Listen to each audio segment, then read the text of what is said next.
Mr. President, if you're going to walk all over these things, I have a suggestion. Rather than free condoms, why don't you give us $2.50, $3 gasoline? If you're in a giving mood, of course.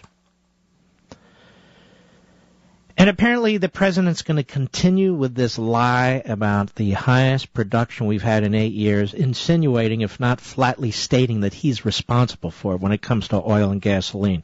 Cut 3, go. When you hear folks saying, oh, Obama's not supporting oil production, we've got the highest production we've had in 8 years. Stop. You know, that is such a brazen lie. And by the way, I'm trying to be conversational, not confrontational. I'm telling you, and I've explained it before, that the overwhelming majority of federal well approvals were done under the prior administration. They're way down under this administration. Secondly, most of the production right now is occurring on private lands. Private lands. Through new technologies like fracking and so forth.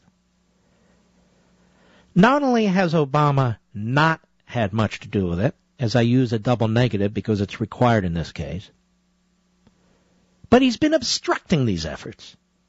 So for him to stand there and talk about how over the last 8 years we've had the highest production of oil, when in fact he's tried to use the power of government to choke off the production of oil, is such an outrage.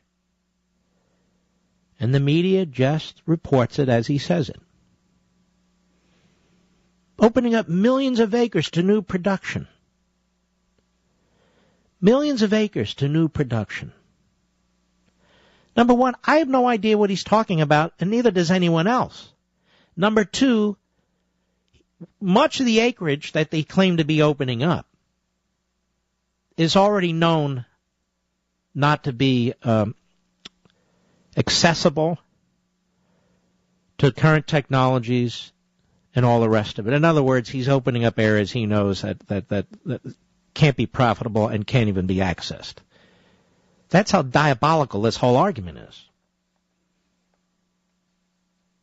Meanwhile, cut 4, like a good mastermind, a good utopian, he takes us back to the green technology. In other words, he's waving something out there that he cannot and will not achieve. But he wants to talk about far off in the future. If we just follow him, right? If we just keep making ourselves poorer and more miserable and living lives not as vibrant Americans, but in smaller homes and smaller cars and travel less,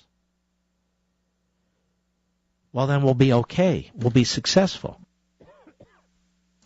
So we have this green energy out there, this green technology out there, not in fact tangible, nothing we can really put our hands around, nothing that's really going to help our society. It's just this constant image. Cut 4, go. Because whether you're paying for a plane ticket or filling up your gas tank, technology that helps us get more miles to the gallon is one of the easiest ways to save money and reduce our dependence on foreign oil. The recent spike in gas prices has been another painful reminder of why we have to invest in this technology. As usual, politicians have been rolling out their 3-point plans for $2 gas. Wait a minute. That's very confrontational of the president. I don't like it when he's confrontational.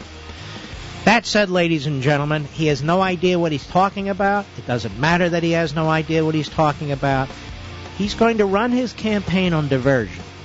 Things that he cannot produce, but will claim that one day he can, and somebody else's record, not on his own. We'll be right back.